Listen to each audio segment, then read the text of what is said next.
নিয়েছি, সেরে চলে এসেছি পুরো রান্নাঘরে। তো রান্নাঘরে আজকে এঁচোড়ের তরকারি বানাচ্ছি আর টকের ডাল বানাচ্ছি।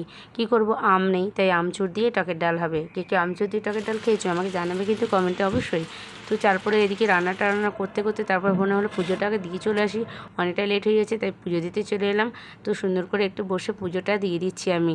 পুজো দেওয়ার পরে চলে যাব আবার পুরো রান্নাঘরে। তখন ডিম সেদ্ধ বসালাম, একটা বোনের একটা আমাতে কী কী রান্না হয়েছে চলো দেখিয়ে দিই। এখানে হচ্ছে টকের ডাল, আর এখানে হচ্ছে শাক চচ্চড়ি, আর এখানে এঁচোড়ের তরকারি।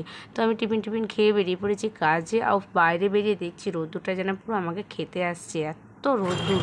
তারপরে চলে এলাম কাজের জায়গায় সেরকম কাজ ছিল না বলে সবাই বসে আড্ডা মারছিলাম।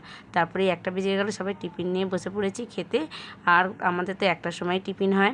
তো এখন বাড়ি চলে এলাম আমি, সন্ধ্যে 7টা বাজে। তো ভাবলাম একটু মেলা যাব, বোনের সাথে মেলায় বেরিয়েছি। মেলাতে এসে দিচ্ছি পুরো মেলাটাই পুরো ফাঁকা, মনে হচ্ছে সবারই মেলা দেখা শেষ হয়ে গেছে, সব বাড়ি চলে গেছে। তারপরে চলে গেলাম ফুচকার কাছে, ফুচকা খেয়ে নিলাম। তারপরে এখানে একটা